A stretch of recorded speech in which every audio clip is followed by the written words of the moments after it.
This call is now being recorded. Pronto. Boa noite a todos. Que bom que vocês vieram para mais um dia aí de estudo das cartas paulinas. E vamos continuar aqui a nossa caminhada aqui nos textos de Paulo, aqui do apóstolo Paulo. E hoje, de forma, como é que se diz? Especial, a gente vai começar a trabalhar com as cartas que nós chamamos das grandes epístolas. Eram as cartas que elas trouxeram um maior conteúdo teológico e dogmático que é utilizado até hoje, e na época da igreja primitiva, foi utilizado justamente para a catequese, né, e a preparo dos novos membros. Só uma revisão aqui rápida, bem rápida, nós vimos ontem justamente que as 13 cartas que nós temos no cânon do Novo Testamento, elas foram escritas, ou elas têm base, elas têm fundamentos em Paulo. Ou seja, todas elas tiveram contribuição do apóstolo Paulo. Só que tem algumas cartas que foram escritas pelo próprio punho de Paulo, enviadas pelo próprio Paulo. Nós chamamos essas cartas de proto-paulinas, ou seja, foram as primeiras cartas enviadas pelo próprio apóstolo.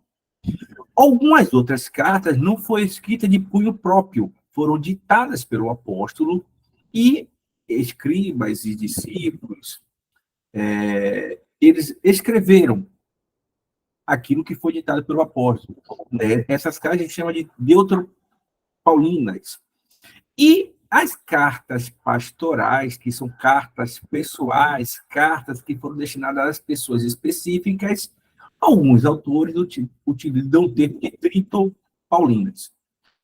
Independente de qualquer coisa, todas essas 13 cartas são consideradas autênticas, ou seja, todas elas tiveram como fonte o próprio apóstolo. Quem é que a gente poderia questionar a autenticidade se nós colocássemos a carta de Hebreus junto com o Corpus Paulino, dentro dessa coleção de textos paulinos? Mas a gente preferiu não fazer isso, e quando na semana que vem, se Deus permitir, a gente for trabalhar justamente as cartas gerais, a gente vai dedicar um tempo justamente na carta dos Hebreus para destacar esses pontos, a questão da autenticidade, quais são os argumentos que são utilizados, para que a gente possa compreender. Então, até aqui nós vimos isso. Logo em seguida, nós vimos também as duas primeiras epístolas que foram escritas. Tem pessoas e estudiosos críticos que vão dizer que não foram Tessalonicenses, mas foi o livro de Gálatas, a primeira. Mas eu vou seguir nesse momento aqui, para a gente aqui, a maioria. E a maioria entende que a primeira carta, assim, de forma majoritária, foram as cartas à cidade de Tessalônica, onde nós temos o primeiro e o segundo Tessalonicenses. Entendemos que essas cartas, de primeiro e segundo Tessalonicenses, foi as cartas mais antigas, os documentos mais antigos do cristianismo primitivo. Antes mesmo dos evangelhos serem escritos, nós temos justamente essas duas epístolas escritas por Paulo, justamente para essa comunidade de Tessalônica. E qual é o grande problema que está acontecendo ali? O problema é que, após os ensinamentos de Paulo, porque a igreja está preocupada, o que é que aconteceria com as pessoas que estão morrendo, os cristãos que estão morrendo, e Cristo ainda não veio, justamente diante dessa preocupação, o apóstolo Paulo fala que não se preocupe não, porque o próprio Cristo disse que quando ele viria, aqueles que morreram serão ressuscitados, e os que estiverem vivos subirão depois. Só que após essa carta, falsos mestres, começam a ensinar de forma deturpada o ensino de Paulo, sendo necessário Paulo explicar e ensinar novamente, dizendo o seguinte, não é para que vocês parem de trabalhar ou parem de viver, pelo contrário, quando isso acontecer,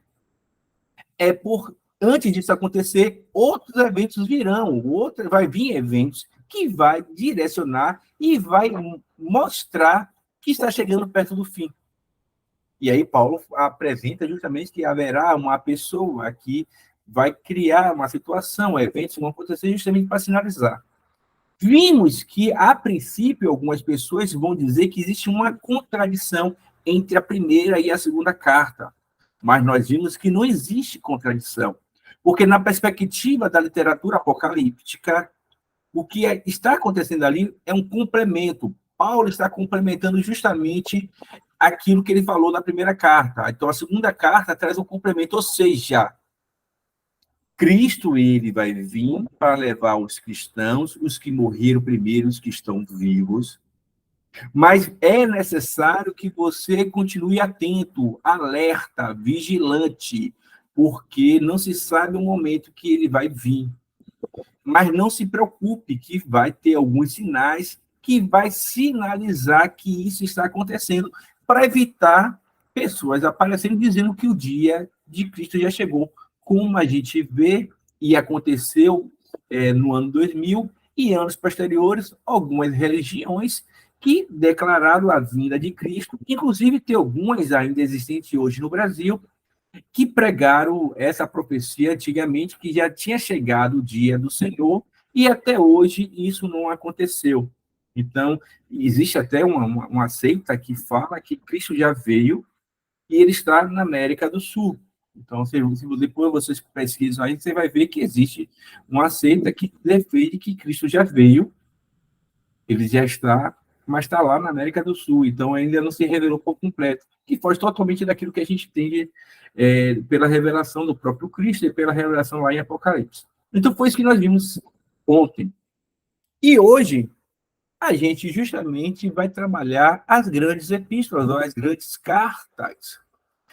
Trata de obras, realmente obras mestras, obras-primas do pensamento do apóstolo Paulo. São verdadeiros tratados teológicos e apresentam alto interesse da doutrina, doutrinal, ou seja, é um material que você vai conseguir extrair dali os elementos teológicos da teologia paulina. Então, se você for discutir sobre justificação, se você for discutir sobre ressurreição, provavelmente você vai precisar utilizar uma dessas cartas aqui para que você possa desenvolver o seu pensamento. Por quê? É nessas cartas que Paulo ele desenvolve justamente o seu pensamento sobre esse assunto. E aí nós temos justamente as cartas de Gálatas, 1ª e 2ª Coríntios e Romanos.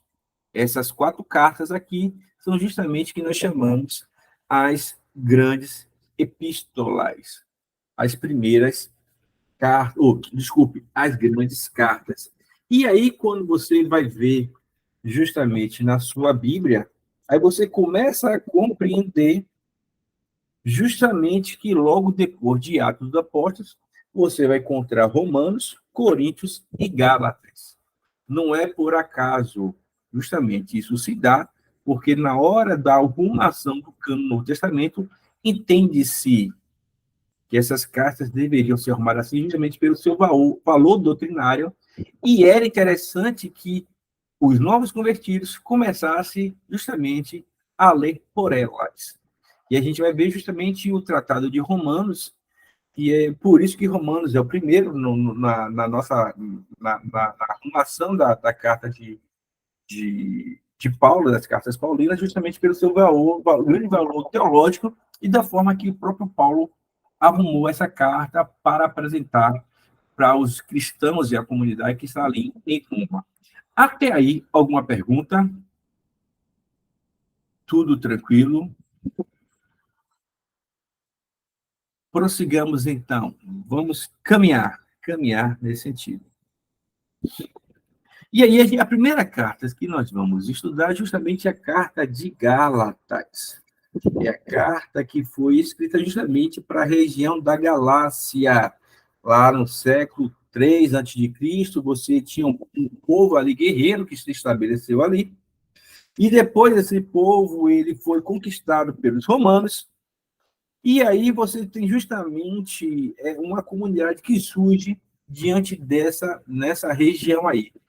O que eu chamo a atenção dessa questão histórica aí do território? Porque em alguns momentos nós pensamos que essas regiões que foram pregadas o evangelho eram regiões que não habitava ninguém, né? Como se não tivesse ninguém, a gente comete o erro que a gente enxerga muitas das vezes no livro de história, né? Principalmente na nossa história do Brasil, onde há uma narrativa como se não existisse povos no lugar onde os exploradores chegaram. Em algum momento também, quando a gente lê a Bíblia de uma forma não cuidadosa, às vezes a gente coloca como se o cristianismo que desse vida ali, que o cristianismo fosse dar àquela comunidade. Pelo contrário, é necessário entender que muitos desses territórios eram habitados e tinham vida própria, tinha característica própria, tinha identidade própria. E o cristianismo, justamente, ele adentra essas comunidades que justamente tem essas características, né? Que tem justamente essas peculiaridades. E aí a gente está justamente diante do texto aí de Gálatas. E o que nós encontramos em Gálatas? A epístola de Gálatas, a carta de Gálatas, ela desempenhou um papel essencial nos períodos de combate da história da igreja devido ao seu lado dogmático. Vocês vão estudar provavelmente aí em história do cristianismo, o período dos pais da igreja, o período da apologética que nós temos, ou vocês vão também enxergar isso lá na história da teologia também, esse momento onde a igreja ela precisou defender a sua fé. E a carta de Gálatas foi uma carta que foi muito utilizada justamente para a defesa dessa fé, justamente mostrando que há necessidade de uma liberdade, e aí justamente uma liberdade religiosa. Então a gente vai perceber justamente isso aí, que Paulo ele ensina que a liberdade cristã ela tem um limite, o judaísmo tem um limite, então você segue caminhando em conjunto com o judaísmo, mas chega um momento que você precisa ultrapassar, você precisa seguir, e você não pode parar por causa de alguns ideais judaizantes.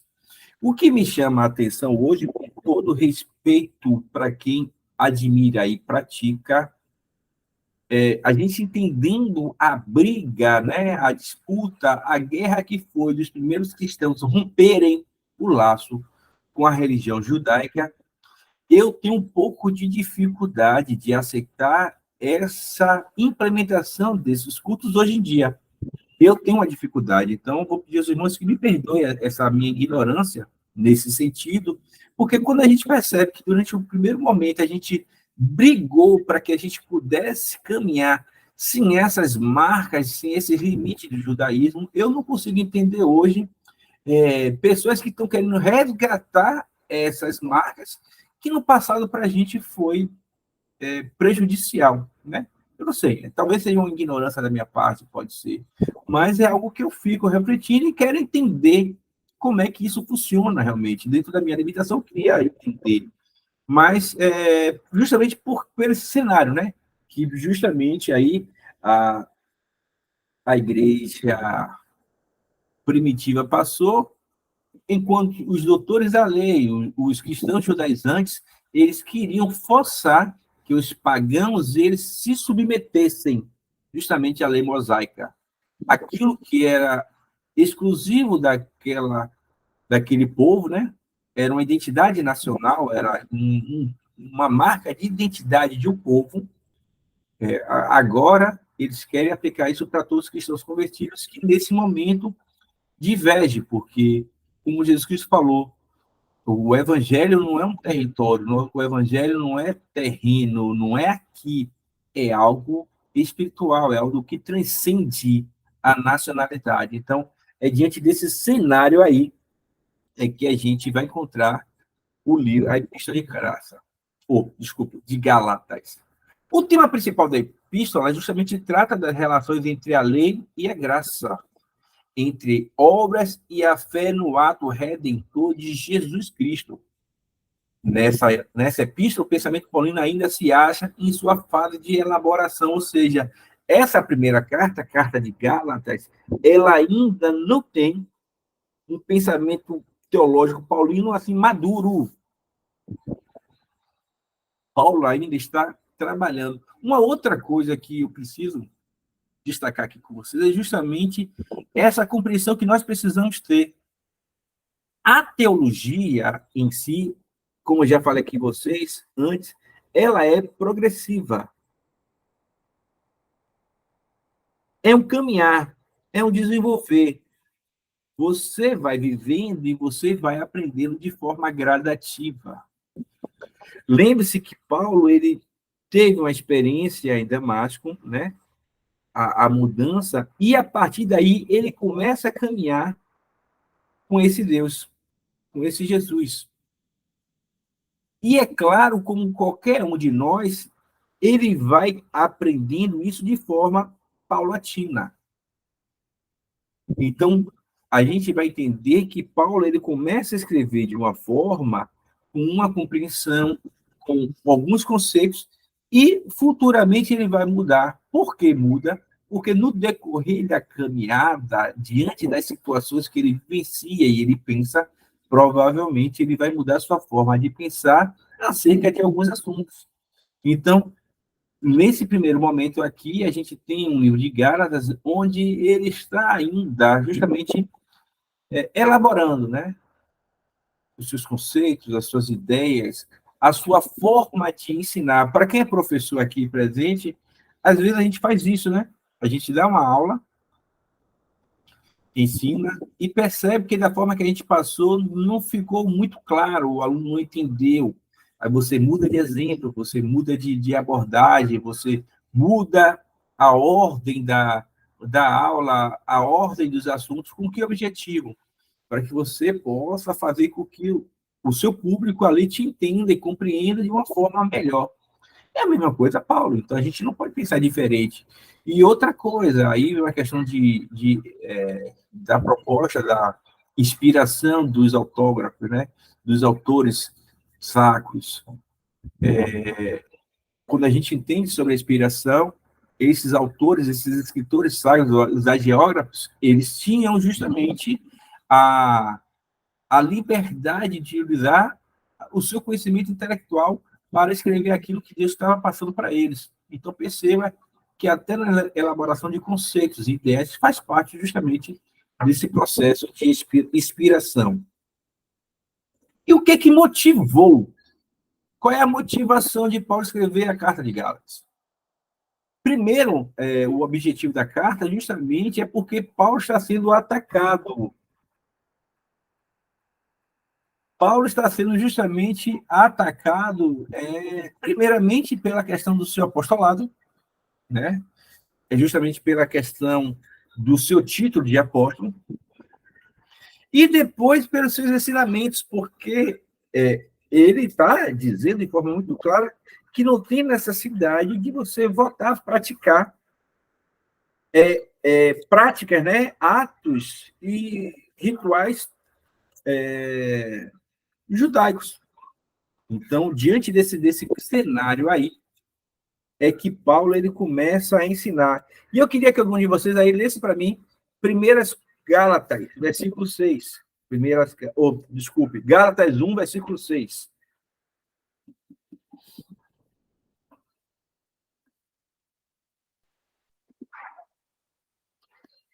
Admiro-me de que vocês estejam abandonando tão rapidamente aquele que os chamou pela graça de Cristo para seguirem outro evangelho.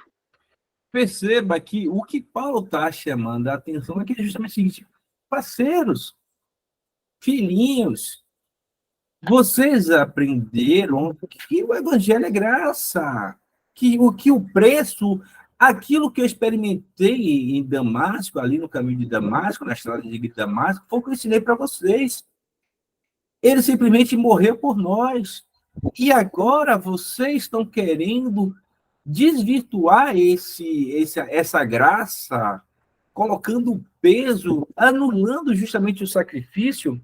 E é no versículo 8, mas ainda que nós, um anjo que dos céus pregue um evangelho diferente daquele que lhes pregamos, que seja amaldiçoado. Perceba só, quando Paulo fala, mesmo que eu pregue um evangelho diferente, é porque está dizendo o seguinte, ó, possa ser que alguém diga que eu estou falando isso, porque isso está acontecendo. pessoas estão desvirtuando, dizendo que Paulo ensinou errado, ou Paulo está te dizendo, pode-se dizer, aquilo que ele ensinou. Ele diz o seguinte, ó, se por acaso alguém disser que eu estou pregando diferente, não acredite. Não creia, porque a mensagem é única.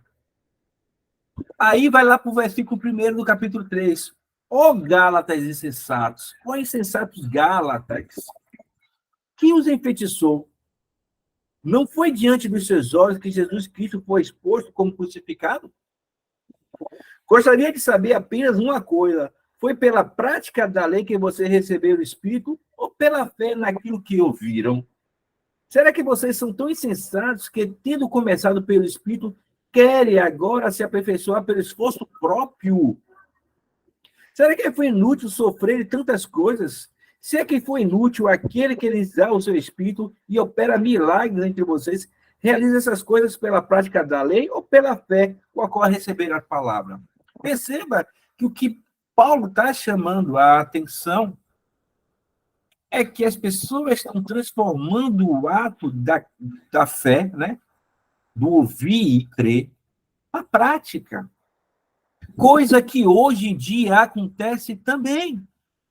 Quando tem pessoas que ficam desesperadas na igreja para praticar atos de ativismo, como se isso fosse garantia que elas têm a salvação, como se isso fosse garantia de salvação.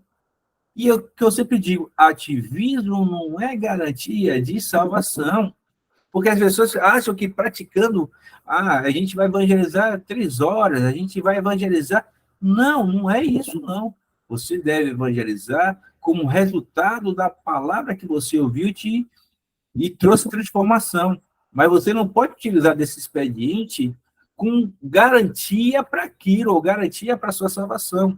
Então, é isso que Paulo chama a atenção, que existem pessoas, cristãos, que ainda entendem que é necessário fazer práticas humanas, rituais judaicos. Sim, é muito atual mesmo. Você vê pessoas justamente, e a grande dificuldade que a igreja teve no período da pandemia foi justamente você fazer o irmão entender, né? Primeiro eu tive essa dificuldade aqui com alguns irmãos, que você não precisaria ir para a igreja, mas você poderia participar de forma à distância dos cultos. Porque na cabeça, e alguns irmãos saíram da igreja justamente por isso, na época da pandemia, alguns irmãos deixaram a igreja porque não entendia a possibilidade de você não ir domingo pela manhã para a igreja, ou domingo à noite para a igreja. E então perceba que, como o Hector falou aí, isso é muito atual. E Paulo justamente faz os Gálatas justamente pensarem acerca.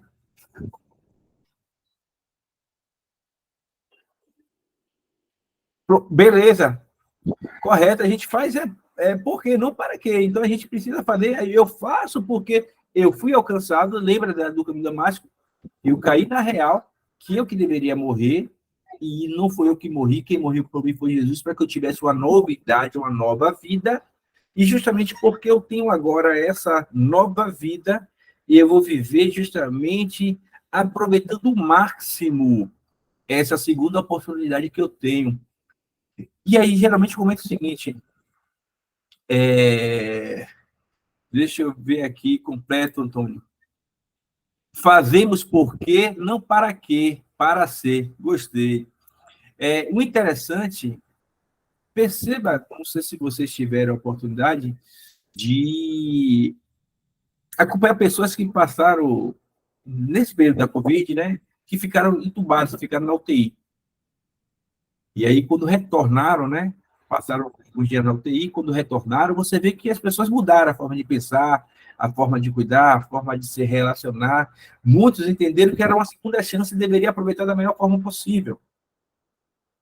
Alguns botaram a mesma coisa, mas outros entenderam, mudaram a sua forma. A mesma coisa são pessoas que passam por uma situação de transplante, que necessita, que vê realmente, literalmente, como a gente fala, viu a morte bater na porta, e como tinha o pai de uma irmã daquela igreja, que você segurou a senha, mas depois largou e que não quis, ó, você foi dada a senha, a morte deu a senha para o cara, ó, eu não sou besta nem nada, passou a senha para outra pessoa. Quando você passa por essa situação, você se comporta de uma forma diferente, você começa a se relacionar de uma forma diferente. É esse sentimento que Paulo tem.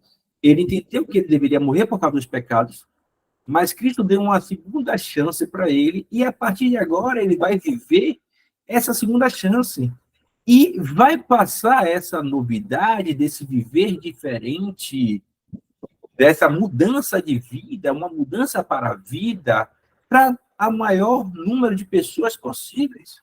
Então, o evangelho de Cristo naquele momento era eu explicar, eu passar, eu anunciar que existe sim esperança, existe sim possibilidade de viver feliz, mesmo nessa situação, mesmo nessa terra, quando eu compreendo que aquilo que eu estou sofrendo já foi pago por uma pessoa. Basta eu aceitar a mensagem e seguir os seus conselhos para que eu possa viver justamente esse benefício que ele me deu como conquistou na cruz. É isso que Paulo ensina, é isso que Paulo vem trazer. E não necessita mais de você viver justamente precisando de,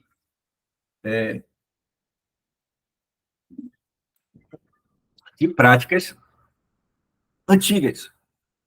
Um outro motivo é justamente porque o pessoal está questionando a autoridade apostólica de Paulo. E Paulo faz questão de dizer o seguinte, ó, eu recebi o meu chamado, foi algo sobrenatural, não foi por imposição de mãos humanas. Foi o próprio Cristo que me chamou. Então, Paulo faz questão justamente de destacar que ele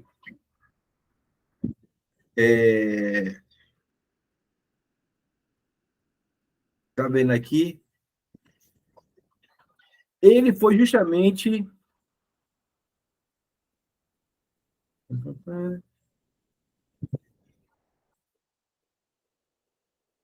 estava vendo aqui, só que eu perdi o versículo. E justamente ele demonstrando que o chamado dele foi chamado. É justamente aquilo que a gente viu lá no caminho de... Irmãos, versículo 11. Quero que saiba que o evangelho por mim anunciado não é de origem humana. Não recebi de pessoa nem alguma, nem me foi ele por ele ensinado. Ao contrário, eu recebi de Jesus Cristo por revelação.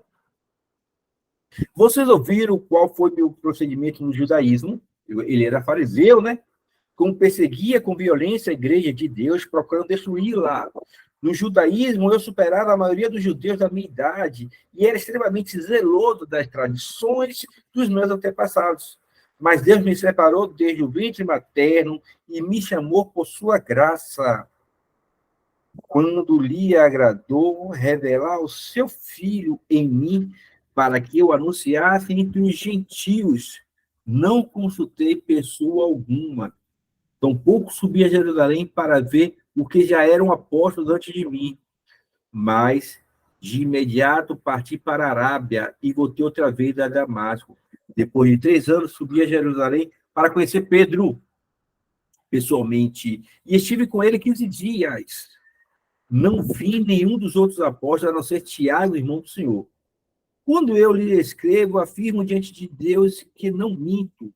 A seguir, fui para a região da Síria e da Cilícia, e eu não era pessoalmente conhecido pelas igrejas da Judéia que estão em Cristo. Apenas ouviam dizer, aquele que antes nos perseguia, agora está anunciando a fé que outrora procurava destruir e glorificava a Deus por minha causa.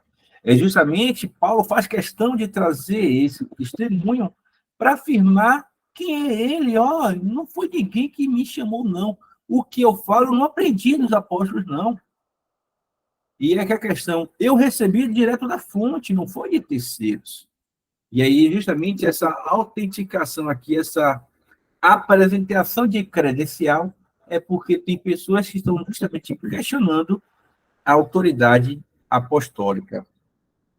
E aí, o que a gente consegue perceber, uma coisa errada aqui, mas pronto. O que a gente consegue perceber justamente aqui em Gálatas, pronto, foi a carteirada certa, essa aí foi. Foi justamente dizer, ó, velho, eu não fui aqui ungido por humanas, não comprei essa minha entrada, não. O que a gente percebe aqui, de forma muito clara em Gálatas, é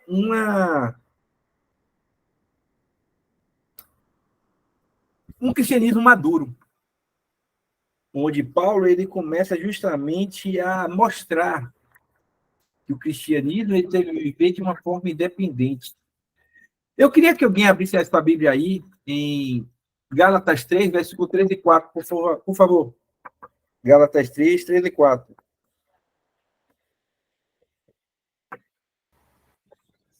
Sois vós tão insensatos, que tendo começado pelo Espírito, acabeis agora pela carne? Será em vão que tenhais padecido tanto? Se é que isso também foi em vão. Porque a gente acabou de ler, né? Paulo tem uma preocupação, a preocupação do desvio, então ele está preocupado que a igreja se desvie do propósito principal, então a gente percebe que a carta tem essa preocupação. E lê aí também para mim, Gálatas 4, 19 e 20. Gálatas 4, 19. 19 e 20. Meus filhinhos, por quem de novo sinto as dores de parto, até que Cristo seja formado em vós. Eu bem quisera agora estar presente convosco e mudar a minha voz, porque estou perplexo a vosso respeito. Perceba que o amor, né? E aí, apesar de ser uma carta pesada, né? Em alguns momentos, você vai ver autores dizer que é uma carta forte, rude, que Paulo ele briga, ó, insensato Gálatas, quem te ensinaste a decair da graça? Quem foi que ensinou essas loucuras para vocês? Ó, se eu mesmo pregava em um anjo do céu, esqueça, seja amaldiçoado, seja anátema diante de vós. E a princípio tem aquele impacto, né? Tem aquela coisa forte, mas só que Paulo está aqui diz o seguinte: alguns assuntos a gente não pode falar brando. Quando se trata da salvação, não tem meias palavras. Você precisa ser muito direto. É a questão. Existem princípios bíblicos que não é negociados. Então, não tem como você falar de forma que o outro... eu vou falar para que ele possa tirar as conclusões. Não. Você precisa ser direto porque tem alguns assuntos que estão ligados diretamente à sua vida eterna. A morte espiritual. A morte eterna. E para isso, para essa situação, não existe volta. Uma vez morto espiritualmente, né? Ou eternamente, né? Condenado eternamente, não existe retorno, então não tem como eu discutir isso com você para que você possa compreender depois, abrir, não. Então, que ele fala, ó, eu queria estar com vocês para poder mudar meu tom de voz, porque aí eu conversando com vocês, eu poderia mais fácil, mas como eu estou escrevendo, eu preciso ser dessa forma mesmo, para que vocês compreendam, ó, não caiam na besteira de anular aquilo que Deus te deu, que foi a graça. E a gente vai ver mais lá na frente, existe uma preocupação justamente do judaísmo ele se tornar, desculpe, o cristianismo se tornar semelhante ao judaísmo. E quando a gente viu lá em Atos o concílio de Jerusalém, o que foi decidido? Que não, uma vez os crentes convertidos, não se precisa mais passar por essa pela circuncisão. Então, perceba que é justamente depois do concílio, capítulo 15 de Atos, é o seguinte: então os apóstolos e presbíteros, com toda a igreja, decidiram escolher alguns dentre vós para enviar a Antioquia, como Paulo Barnabé, e escolheu Judas, também chamado Barrabás, Basavás e Silas, 2 líderes entre os irmãos. Com eles enviaram a seguinte carta: os irmãos apóstolos e presbíteros, aos cristãos gentios que estão em Antioquia, na Síria e na Cilícia, saudações. Soubemos que alguns saíram de nosso meio sem nossa autorização. Olha a realidade da Galácia, né? Sem a nossa autorização, e os perturbaram, transtornando a mente de vocês com o que disseram. Assim concordamos todos em escolher alguns homens enviados a vocês, com nossos amados irmãos Paulo e Barnabé, homens que têm arriscado a vida pelo nome do Senhor Jesus Cristo. Portanto, estamos enviando Judas e Silas para confirmar verbalmente o que estamos escrevendo. Pareceu bem ao Espírito Santo e a nós não impor a vocês nada além das seguintes exigências necessárias: que se abstenham de comida sacrificada aos ídolos, do sangue da carne de animais estrangulados e da imoralidade sexual. Vocês farão bem em evitar essas coisas. Então, perceba que a única recomendação do concílio é que evite comer comida sacrificada, que daqui a pouco em Coríntios a gente vai entender por quê. Um pouquinho, né? Evite de comer comidas sacrificadas. Abstenha da imoralidade sexual. Se vocês fizerem isso, vocês estão bem. Não pediu que frequentasse a sinagoga, não pediu que fosse circuncidado. Então, perceba que era isso que exigia. E agora, em Gálatas, tem um grupo dizendo que não, que vocês precisam seguir as regras alimentares, precisam ir para a sinagoga, vocês precisam fazer a circuncisão, coisa justamente que foi negado no concílio lá em Jerusalém. Até aí, alguma pergunta?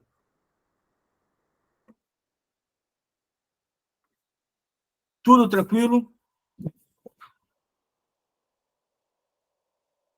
Prossigamos lá. Qualquer coisa, me fala. Depois de Gálatas, a gente vai justamente para uma outra grande carta, que é Coríntios. 1 Coríntios.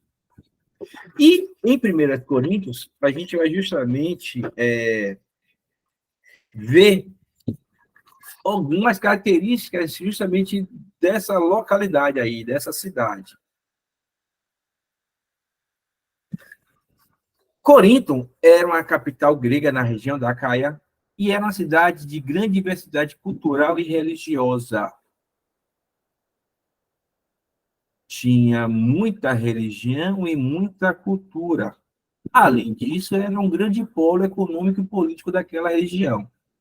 Então, era uma cidade grande. Corinto era uma cidade justamente grande, uma cidade que possuía 2 portos, era uma cidade comercial, é uma sociedade que você tem várias religiões, vários templos religiosos. E aí, uma coisa interessante, cada templo desse tinha o seu sacerdote, tinha o seu ritual. E o mercado religioso sempre existiu. O comércio religioso não é uma coisa dos nossos dias, nem uma coisa que surgiu na década de 90 com a teologia da prosperidade. Não, sempre existiu o mercado econômico religioso. Então, você tem a religião como um mercado econômico mesmo, como uma fonte econômica, e você tem várias atividades que justamente abraçam essa religião, ou esse movimento religioso. Você vai ter criadores de animais, ou seja, aqueles que vão fornecer os animais para os abates religiosos. Você tem o pessoal que abate. Você tem o pessoal que vende a carne do abate. Então, perceba que você está diante de um cenário onde está todo mundo aqui ganhando. Além desse mercado religioso, você tem uma grande mão de obra escravizada naquela região. Então, você vai ter lá um público e a mão de obra escravizada é um setor econômico vigente também naquele período. A partir dessa mão de obra escrava, você movia a economia da região, então servia muito para a economia, e o cristianismo ele se aproveitou em dado momento desse nicho aqui, se eu posso assim dizer, dessa oportunidade, como a partir dessas pessoas os seus senhores foram evangelizados. Ou seja, essas pessoas eram conquistadas e, a partir delas, outras pessoas que provavelmente não estariam ali foram alcançadas pelo Evangelho. Então, a gente novamente mostrando que não existe nada novo. Quando a mensagem encontra um terreno fértil, ela floresce. E justamente, apesar de ser algo aparentemente negativo no primeiro momento, né? A mão de obra escrava, ela teve a sua importância porque foi um canal justamente de acesso, de expansão da mensagem do Evangelho. Essa carta, ela foi escrita provavelmente na terceira viagem de Paulo, e ele estava em Éfeso quando ele escreve essa terceira carta. E essa carta ela é escrita justamente porque está havendo alguns problemas de ordem moral que precisa ser discutido. Quem pode ler para mim 1 Coríntios 5:1 aí, por gentileza? 1 Coríntios 5, versículo 1.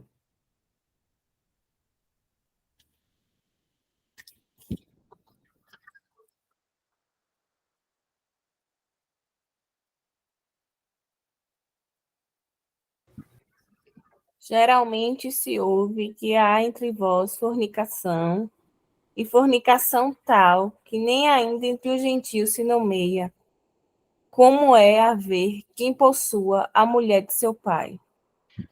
Perceba só, foi aquilo que a gente está falando ontem. Está tão séria a coisa que está existindo atos dentro da comunidade que não está sendo vista nem fora da comunidade.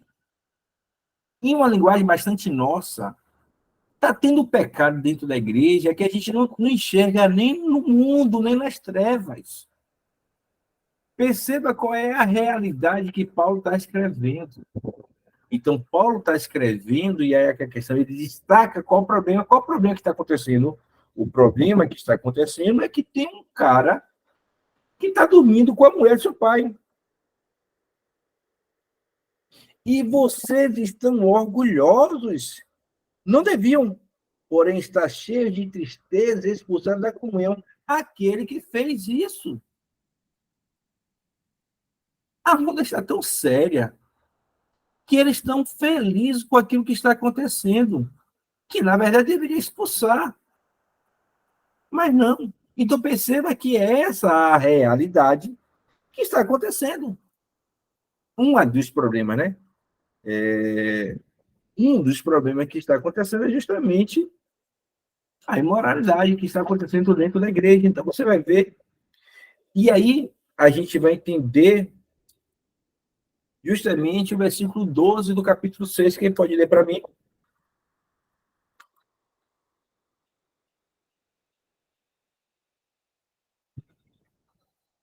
Capítulo 6, versículo 12. Todas as coisas me são lícitas, mas nem todas as coisas convêm. Todas as coisas me são lícitas, mas eu não me deixarei dominar por nenhuma.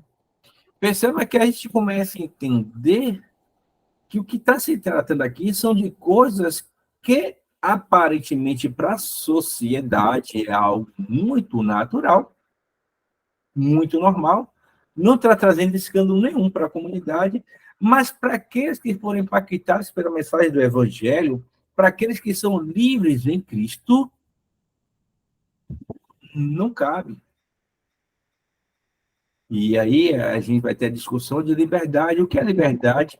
É você ser capaz de não fazer aquilo que todo mundo manda você fazer. Então, eu sou livre de não fazer, não é porque eu sou preso, estou preso, não, pelo contrário.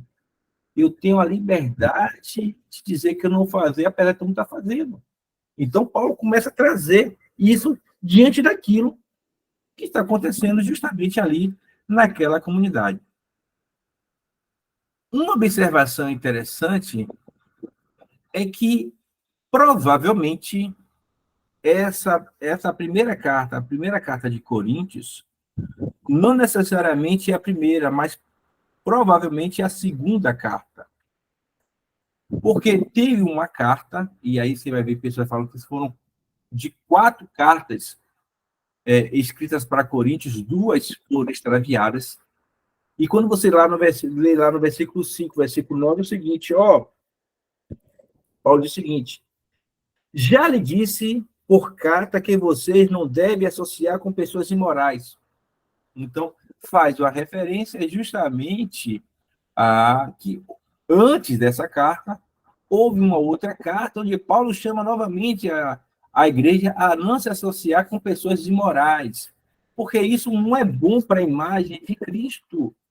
E quando chega lá no 2 Coríntios 2, versículo 4, ele responde diz o seguinte: pois eu lhes escrevi com grande aflição e angústia de coração, e com muitas lágrimas, não para entristecê-los, mas para que soubessem como é profundo o meu amor por vocês.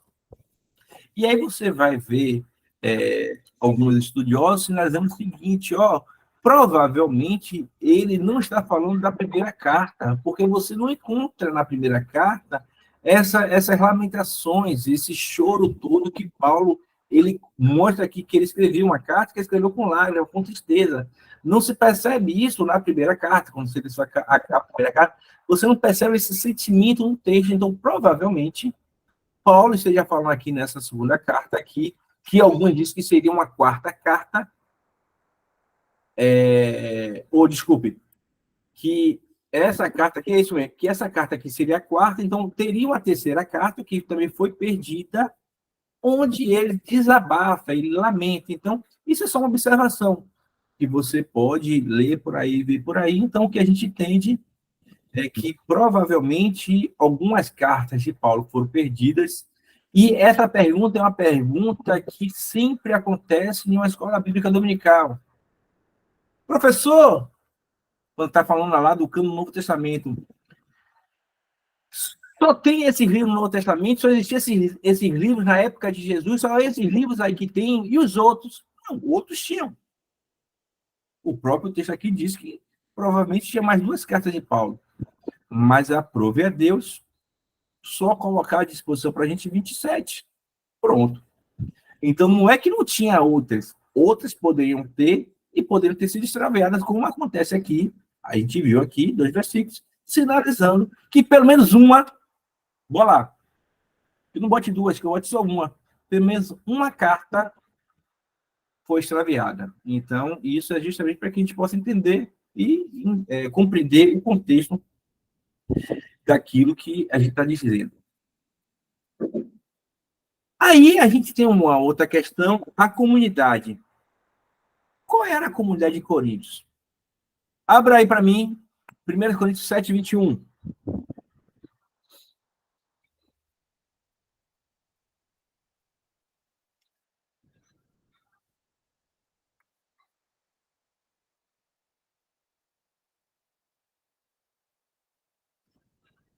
Primeiro Coríntios 7, 21.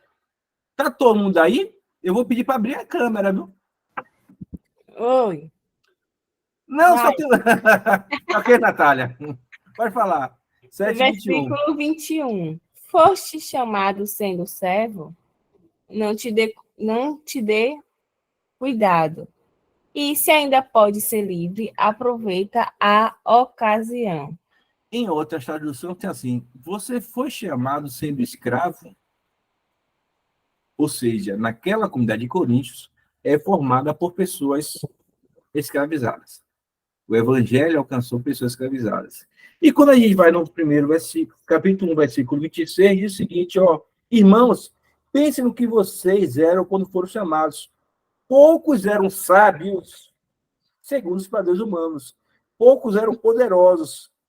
Poucos eram de nobre nascimento. Ou seja, você não tem muito intelectual, nem rico naquela comunidade. Então, perceba como é a comunidade de Coríntios.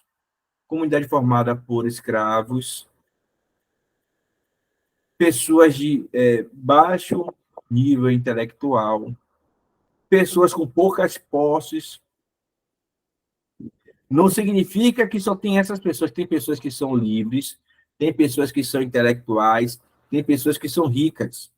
Mas todas esse grupo aqui, esse grupo de pessoas, estão convivendo em um mesmo ambiente. Essa é a realidade da igreja de Coríntios. Uma igreja formada de forma de pessoas modestas, de várias correntes, né, da sociedade. E aí, justamente, a epístola leva em conta uma certa diversidade e, por causa justamente dessa, como é que diz? Desse status quo, né? Aí é que está a questão. Justamente devido ao status quo dessa igreja aí, você vai ter alguns partidos. E aí você está com a sua Bíblia aberta, que eu sei que está, que você não fechou, justamente no versículo aí 10. Irmãos, em nome de Jesus, capítulo 1, suplico aqui vocês que concordam com os outros no que falam, para que não haja divisões entre vocês, antes que todos sejam unidos num só pensamento e num só parecer. Meus irmãos, fui informado novamente, o problema chega para Paulo. Qual é o problema que chega para Paulo? Que por alguns da casa de Cloé, de que há divisões entre vocês. Com isso, quero dizer que alguns de vocês afirmam: eu sou de Paulo,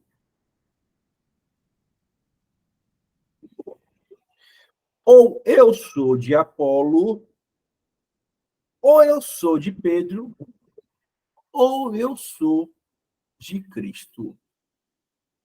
Ou seja, eu tenho 4 grupos dentro da igreja. E aí é que a questão, provavelmente, esse primeiro grupo era o grupo daqueles que foram evangelizados pelo próprio apóstolo. E então, esses que foram evangelizados pelo pelo próprio apóstolo, estão dizendo: não, eu sou de Paulo. E já tem outro grupo que diz: não, calma aí. Eu sou de Apolo. Agora, cada um grupo desse está se sentindo superior ao outro, beleza? Aqui, essa divisão é a nível de superioridade, privilégios, né? Que cada um procura ter. Outro diz: não, eu sou de Pedro. E tem um grupo, que é a questão, os supra-sumos, eu não sou de nenhum desses mortais, pertenço a Cristo.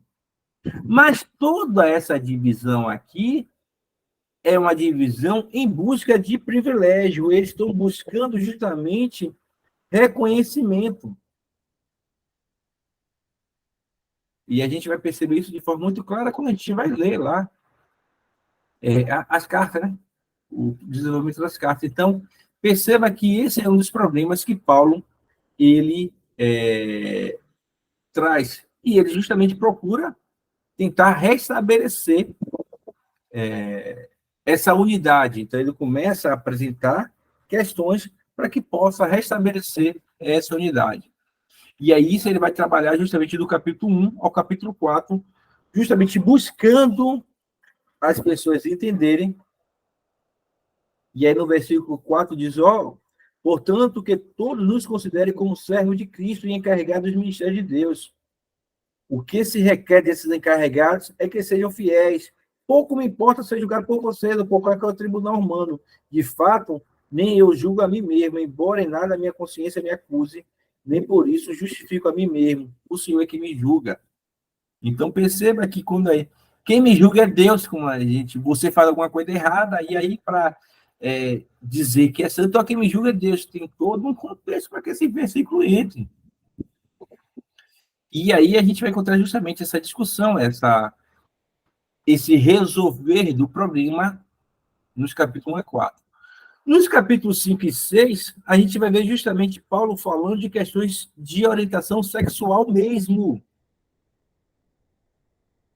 Então, no capítulo 5 e 6, está tendo imoralidade na igreja, e Paulo justamente trabalha com essa ideia de evitar a imoralidade.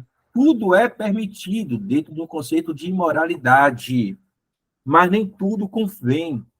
Tudo me é permitido no contexto da imoralidade, mas eu não me deixarei que nada me domine.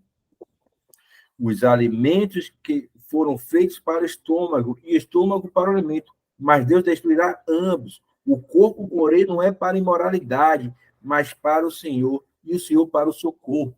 Perceba que o que está se falando aqui, nesse sentido, são questões realmente de caráter sexual e moral. É o que o texto está trazendo aqui. No capítulo 7, eu vou ver justamente quanto aos assuntos sobre os quais vocês escreveram, é bom que um homem não tome não toquem em uma mulher, mas por causa da imoralidade, cada um deve ter a sua esposa e cada mulher seu próprio marido. E aí a gente foi a discussão de ontem. Seria bom que um homem não casasse. Mas para evitar a imoralidade, que você tenha o seu marido e você tenha a sua esposa. Porque aí a gente vai ver o contexto de Coríntio, isso era normal lá entre os pagãos. Mas dentro de uma perspectiva cristã de nova vida, você não pode seguir esses mesmos padrões para não confundir o cristianismo com o paganismo. Não confundir Deus e Jesus Cristo com os deuses pagãos, para você não confundir o sacerdote, o ministro do evangelho, com o sacerdote de um tempo pagão. Então, a questão aqui é você ser diferente mesmo, diferente no ambiente que você está. Então, se você puder não casar, não tem nenhum problema, não. Mas, se você não pode, faça aquilo que é correto. Siga o seu caminho correto. No capítulo 8, justamente, Paulo fala da liberdade cristã e o respeito aos fracos da fé. Então, eu tenho liberdade, eu posso fazer o que eu quero fazer, posso, mas eu preciso respeitar justamente os meus irmãos. Eu preciso respeitar os meus irmãos na fé. Então, quando a gente lê esse capítulo, o capítulo 8, a gente precisa ver nessa perspectiva. É que a questão, eu gosto de comer acarajé. Tem algum problema? Para mim, não. Eu como acarajé, acabou. Com pimenta, com camarão, caruru, vatapá, acabou. Mas vai ter o irmão que acha isso ser escandaloso. Acarajé? Não, acarajé é coisa do demônio. Acarajé não pode comer. Ou ele aqui, provavelmente, ele tinha entre 50 e 60 anos, Antônio, quando ele escreve essas cartas aqui. A média.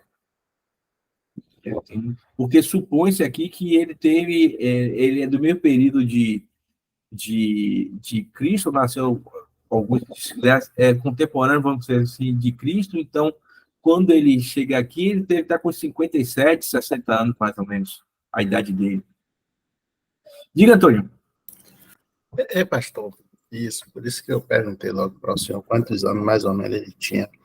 Por exemplo, depois desse encontro que ele teve com Cristo, a distância, tipo assim, dele escrever essa carta, o senhor sabe nos dizer, assim, mais ou menos quanto tempo e tal? Porque, pela data... Aí, um dia desse, eu estava pensando sobre isso. Tipo, eu falei, será mais ou menos quantos anos o apóstolo tinha? Paulo, né? Aí eu fiquei pensando, eu disse, rapaz, será que Paulo, antes de ter o encontro com Jesus, será que Paulo foi casado, não tinha compromisso, e depois que casou, depois que teve esse encontro com Jesus, falou, eu sei muito bem o que é casamento, e é uma decisão minha, no caso, eu sei, e isso eu vou passar para as pessoas que, tipo, eu já sei, tenho experiência, e se eles verem que não aguenta, que case, mas bom seria até que não tocasse. Eu fiquei pensando assim sobre... Não entendi. E a questão seguinte não é algo absurdo, não. Pela questão do judeu em si, ele zela pelo casamento, né? Mas é o que a gente está aqui vendo, a questão da proposta do ambiente, né? Naquele ambiente ali em Corinto, você não tinha um padrão de um casamento assim bastante delineado de uma proposta de um casamento cristão, entendeu? Então, você vai ter valores ali que estão sendo questionados. Então, de repente, o que Paulo aponta é justamente nesse sentido, de você adotar um casamento simplesmente para satisfazer o seu ego, né? A sua vontade, a sua carne. É uma palavra, talvez seja... Sim, nunca seria. Então, ele é justamente por ser fariseu, não ia ser contrário a uma ordenança de Yahvé. Então, talvez a grande questão aqui não era o casamento em si, é aquilo que estava acontecendo na igreja. Eu preciso entender o seguinte: Paulo escreve com o problema da igreja. Qual o problema que provavelmente esteja acontecendo? São pessoas que não estão preocupadas em ter um único parceiro, possa se dizer, estão simplesmente preocupadas em satisfazer as suas necessidades carnais, e com isso estão se comparando, equiparando ao que está lá fora. Melhor, a aula é tão séria que tem filho que está tendo relação com a mãe, ou a madrasta. Perceba que no início a questão toda é essa: está tendo filhos, ou enteados, né, que estão tendo relações com as suas madrastas. E isso não se vê nem fora da comunidade. Então, perceba o nível que está acontecendo dentro da igreja. Então, Paulo chama atenção, ó parceiro, não toque em mulher, não pratique relação. Mas se você não pode fazer isso, case e tenha a sua mulher. O que não pode é você estar furando o olho do seu pai. Está compreendendo, Antônio? Sim, professor, entendi, sim. Entendeu? Então, Estou entendendo. Na verdade, tipo, às vezes eu fico, não sei se é a palavra, viajando assim, né? Quando eu estou lendo, aí eu fico imaginando, eu falei, pô, será que o apóstolo, eu não sei qual foi a idade dele, qual seria, mas será que ele antes, tipo, já tinha casado? É como o senhor falou agora, mais ou menos 50 anos, eu falei, pô, será que Paulo nunca tinha casado? Ou depois foi uma decisão dele, mas ele já tinha experiência? Agora a questão é o seguinte... Mas eu estou entendendo o que o senhor está dizendo. Agora é o seguinte, não tem como a gente confirmar, justamente porque você não tem uma biografia, e o que Lucas narra justamente sinalizando, apontando para a missão de Paulo. Então, é algo que a gente fica justamente no pensamento, na especulação. A gente não tem alguma confirmação nisso, mas não seria algo estranho pensar dessa forma, não. Diga, Carlos. Eu, pastor Antônio, também. Eu também vejo essa questão de Paulo ser casado ou não como uma questão secundária, né? Não vem um caso. Mas assim, há quem diga que, aqui é firme, né, que por ele pertencer ao Areópago, né, certamente ele seria casado, porque era uma das exigências, né, para fazer parte daquele grupo, né. Então, assim, existe uma linha assim que acredita, né, assim, que defende essa ideia, né, de Paulo ele era casado por conta de ele ser participante do Areópago, ali em Atenas, né. Sim. E por ser fariseu, então existe muitas vertentes que pode direcionar a questão de ele ter tido um relacionamento matrimonial, sim. Mas foi aquilo que você falou. Diga. Aí parece que fica uma coisa assim, seria bom que todos fossem como eu, me parece também que vamos dizer assim, uma narrativa da Igreja Católica também para justificar, né, o não casamento dos padres. Perfeito, perfeito. Também tem isso, né? O que acontece? Muita interpretação que nós fazemos com base em uma leitura de alguém. Então, a princípio, algumas interpretações que nós fazemos é porque alguém passou na nossa frente, ou veio primeiro, melhor, e interpretou dessa forma, e eu estou reproduzindo até hoje. Então, uma das coisas é que tem muita leitura e interpretação que é feita justamente com base naquilo que a Igreja Católica, né? Católica no sentido, não a católica universal, mas a católica apostólica romana, fez, e a gente foi reproduzindo, e a gente até hoje entende dessa forma. Mas seguindo pela formação dele, por ser fariseu, por ele ter uma família, estruturada, né? Ele tem pai e mãe. Não existe nenhum empecilho, nada que mostre o contrário.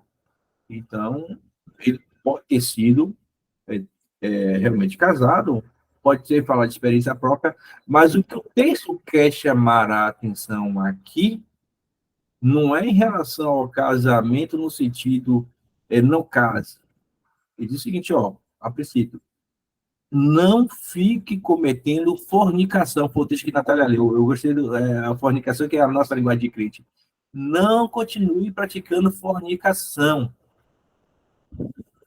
É feio para o cristão ficar fornicando e ainda pegando a mulher do seu pai, a sua madrasta. Se isso não acontece nem lá fora, como é que está acontecendo aqui dentro? Ah, mas eu não resisto. Se você não resiste, então case, tenha a sua mulher. E aí o texto vai narrar que a mulher... Mas é o texto. A gente viu aqui o versículo primeiro, que justamente chegou ao ouvido dele, que está tendo pessoas... Aí, no versículo 5, capítulo 5, versículo 1. Por toda parte se ouve que há imoralidade entre vós, imoralidade que não ocorre nem entre os pagãos, ao ponto de um de vocês possuir a mulher de seu pai. Capítulo 5, aí, versículo 1. Então, perceba que é essa realidade que está acontecendo aí. Em Coríntios tem alguém, e detalhe, e a galera está achando bonito isso, que Paulo disse, rapaz, vocês estão batendo orgulhoso, era para expulsar esse cara do meio de vocês. Diga, Antônio. Pastor, nesse texto aí que Paulo está falando que precisa excluir, matar a carne para que o espírito venha a ser salvo. É com esse rapaz aí, né, que teve essa relação. Sim. Porque não sei se existe na linguagem original, quer dizer isso, mas assim, se de fato quer falar isso, por exemplo, como é que fica a respeito disso, né? Vamos matar o povo para que o espírito venha a ser salvo. E esse cara viveu aquilo, na verdade, houve um arrependimento, mas tinha que excluir esse homem. O que era que Paulo queria dizer com isso, na verdade? Quis dizer com isso? O que a gente está diante daqui é o instrumento da disciplina. O que Paulo está falando é a disciplina. Existem situações que a pessoa não quer ser disciplinada e, por bem da comunidade, por bem da igreja, essa pessoa precisa ser excluída. Entendeu? Então, a questão aqui é essa exclusão, essa eliminação do indivíduo só vai se dar quando ele não quiser mudar. Então, porque tem algumas questões que a gente precisa estudar dentro do seu contexto maior, né? Geral. O que Paulo chama a atenção é o seguinte, tem um cara que está cometendo imoralidade no meio de vocês aí, e vocês estão achando bonito isso não é bonito. Na verdade, esse cara precisa ser excluído aí, precisava ser excluído. E aí, o que acontece? Perceba que ele faz a pergunta. Então, não é uma afirmação. Ele coloca, ele era para ser excluído no meio de vocês ou não. Mas se houver uma mudança, não tem a necessidade. Se o cara se corrige, porque não tem necessidade. O arrependimento, perdão, é para isso, justamente. Mas se o cara não quiser mudar, a disciplina é um elemento que a gente precisa utilizar. Por quê? Para que não venha prejudicar os outros irmãos, para que não venha atrapalhar os outros irmãos. Então, a grande questão aqui é justamente essa. Existe um momento na nossa vida cristã, na nossa vida eclesiástica, que a gente precisa aplicar a disciplina mais por causa dos outros do que por causa daquela pessoa mesmo, porque aquela pessoa não quer mais um ser. Então, a disciplina cirúrgica que a gente fala, né, que é a disciplina de exclusão do rol de membros, ela é bem mais para conservar a comunidade, né, cuidar da comunidade, do que necessariamente em relação ao outro, porque o outro não quer mudar de vida, o outro não quer mudar de atitude. Para ele, tanto faz. Entra pelo ouvido, sai pelo outro. Mas a comunidade que você cuida, ela precisa entender que existe a palavra, que existe a consequência do pecado. O pecado, ele leva castigo, leva à morte. É uma questão mesmo até didática, essa questão aí. Então, nesse caso aqui específico, Paulo chama a atenção de Coríntios que justamente em alguns momentos vai precisar utilizar disciplina, sim. Se o cara não quiser mudar, se o cara quiser continuar nessa prática, envergonhando o evangelho, é bom que você elimine, até para não contaminar os outros irmãos, e daqui a pouco a igreja perder todo sentido. Diga, Carlos. Ô, pastor, sobre essa questão de eliminação, eu também entendo, sempre entendi esse texto aí, Paulo dizendo, se a laranja está podre, tem que se retirar da fruteira, né? Perfeito. E eu que sou assim, acho que da turma eu sou todos mais antigos, e eu vivi esse tempo de que aqui é um tempo que a igreja se eliminava muito, né? Aquelas nas reuniões, né? Para julgar o comportamento lá do irmão, né? E às vezes acabava mesmo eliminando o membro da igreja, né? Mas hoje há uma discussão muito grande em torno disso, porque hoje se entende que eliminar o irmão da igreja é falta de amor, né? É como se estivesse assim marginalizando o irmão.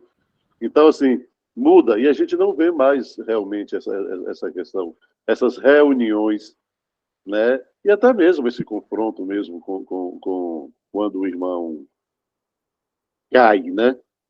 O que é que o pastor diz a respeito disso? Será que isso acontece só aqui ou Não. isso está sendo geral mesmo? O caso são N motivos. Aí, bora lá. Primeiro, quando a gente tem a mudança do Código Civil brasileiro lá, e as igrejas começaram a ser entendidas como associação, se não me engano, isso foi 2002, se não me engano, a mudança do Código Civil, e a igreja precisou ser equiparada à associação religiosa. Então, quando enquadra lá no... Então, quando você enquadra lá a igreja como associação religiosa, no próprio escopo da lei, do Código Civil brasileiro, tem lá dizendo que uma associação precisa seguir algumas regras, né? E dentro dessas regras, é necessário que, para a eliminação de um associado do seu quadro, dê a ele a possibilidade de se justificar. O primeiro passo é esse. Então, diante disso daí, algumas igrejas que antes faziam de forma sumária, não dava condição do cara se justificar, por exemplo, já aconteceu situação de o cara ser eliminado, não estou contando história não, fato real. Uma igreja aqui de Salvador, meu pai, na época, ele era presidente dos jovens. Não seria não. Não seria porque para você ter, não seria interferência do Estado, porque é você que está pedindo para fazer parte. O CNPJ, para você abrir conta, você precisa ter o CNPJ. Para você ter a luz e o espaço, precisa ser CNPJ. Então, a igreja precisa desses elementos justamente para viver. Então, não seria interferência do Estado. Mas eu vou chegar lá, você vai entender o que eu estou falando. O erro não está no Estado, o erro está na gente. Você vai entender rapidinho. E aí o que acontece? Diante disso daí, teve uma situação onde um jovem estava, aqui tinha a festa de Larga, a festa do Cieiro, aqui na região da Liberdade, Lapinha, a festa da Lapinha, né? Lavagem da Lapinha. E aí o membro saiu da igreja, a igreja era próxima ali da região do Cieiro, parou e comprou uma garrafa de refrigerante, botou no copo, o diácono passou, achou que a bebida que estava no copo, estou dizendo de fato real, não é inventado, era cerveja. E sem perguntá-lo ao irmão do que se tratava, ele levou a situação ao conselho da igreja e no outro dia, na mesma semana, isso foi durante a semana, quando foi no domingo, teve uma assembleia e o membro foi eliminado de forma compulsória, porque o irmão achou que ele estava bebendo cerveja, que na verdade era refrigerante. Então, isso já aconteceu muito. Já aconteceu também de um irmão ser eliminado de uma igreja grande, porque um irmão passou de carro e viu que ele estava dentro de um Fusca. E ele entendeu que o Fusca ali não condizia à realidade de um cristão, de um membro daquela igreja. Então, ele foi eliminado da igreja porque estava andando de Fusca. Então, esses eram absurdos que existiam antes. Então, você não dava condições do cara se explicar. Pronto. E aí, voltando novamente à questão. Então, hoje em dia, para evitar esses absurdos, a própria lei e a igreja abraçam o seguinte, ó, antes de eliminar, você precisa perguntar, dar a chance do cara se explicar, se defender, para evitar esses equívocos. Onde é que está a nossa falha como igreja? Eu pergunto a vocês, quantos aqui conhecem o regimento interno da sua igreja?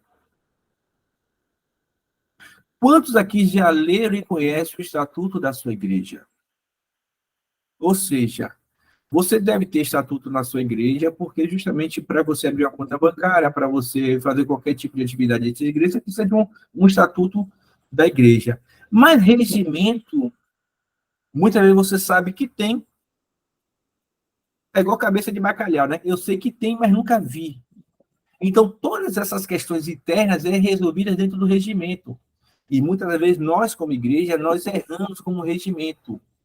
Perceba que nas escolas aí, escola particular, quando aluno comete alguma falha, desvio de conduta, a escola chega, você não vai mais fazer parte da nossa escola, a gente vai tirar você porque você teve um desvio de conduta. A igreja também tem esse mesmo direito, mas a gente não coloca claro qual seria esse desvio de conduta que não permite mais fazer parte da nossa igreja. Então, não é a questão só do Estado interferir, a questão toda de eu, como cristão, saber quais são os meus limites de cristão e o que é que pode estar ofendendo a minha imagem. E aí a gente seguiria, na pior dúvida, seguiria a recomendação de Mateus. Se você tiver alguma coisa com seu irmão, vá com ele, converse. Se ele não aceitar, chame mais outros irmãos para conversar. Se ele não aceitar, leve para o conselho da igreja. E se mesmo assim ele não aceitar, leve para a expulsão. Ou seja, qual seria a forma correta? Você conversar. O líder, o pastor, o diácono, o corpo diaconal, conversar com a pessoa. Irmão, você quer mudar de atitude? Não. Calma aí, você não quer? Não. Leva para a igreja. E a igreja vai decidir. Diante desse cenário, ele não quer continuar, ele quer continuar dessa forma, e isso para nós como igreja vai ser ruim. Imagine só. O que eu vou falar aqui talvez não seja muito distante, não. Você tem dentro da sua igreja um pistoleiro, declarado dentro da região. E o cara acabou de participar da ceia e está batendo no peito que vai ali matar uma outra pessoa. Perceba só. Como é que essa igreja seria vista, como é que o evangelho seria visto, como é que a mensagem de Cristo seria vista. Então, tem algumas situações que é necessário que haja uma cirurgia, né, uma disciplina cirúrgica, com qual objetivo? O objetivo justamente de você cuidar dos demais irmãos, cuidar da imagem de Cristo. Entendeu, Carlos? Então, o que você está falando aí é a realidade, infelizmente. Outra coisa, pontuar. Tem muitos líderes que estão preocupados com a sua finança, e alguns irmãos que praticam determinados atos são irmãos influentes da igreja, são líderes são líderes dentro da igreja, são pessoas de influência dentro da igreja, são formadores de opinião, quando não são pessoas que têm um maior aporte para fazer frente a alguma necessidade financeira da igreja ou do vocacionado. E tudo isso, quando a pessoa não tem certeza, ela começa a ficar temerosa e se evita se comprometer com que objetivo? para não perder justamente aquela bolsa ali, aquela ajuda, aquele auxílio. Então, são fatores esses que hoje é a percepção. Hoje a gente diminuiu o lado positivo.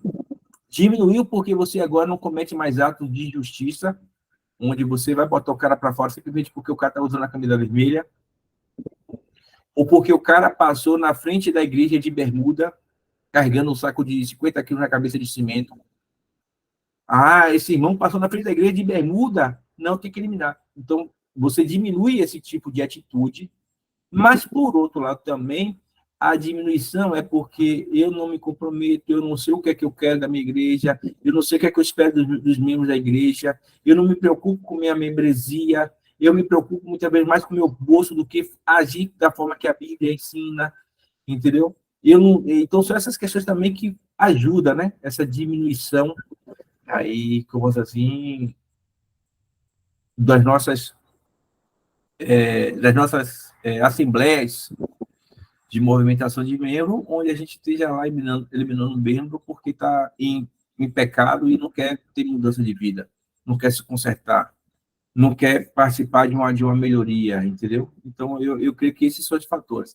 Eu não sei se eu expliquei, mas falar, eu sei que eu falei bastante.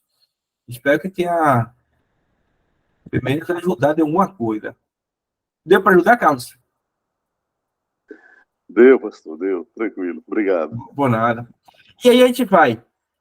Justamente dentro desse sentido aqui, a gente vai ver aquilo que a gente está falando do respeito aos fracos na fé, que muitas vezes eu deixo de fazer algo, não porque isso me incomoda, mas que isso pode trazer algum empecilho para o meu irmão.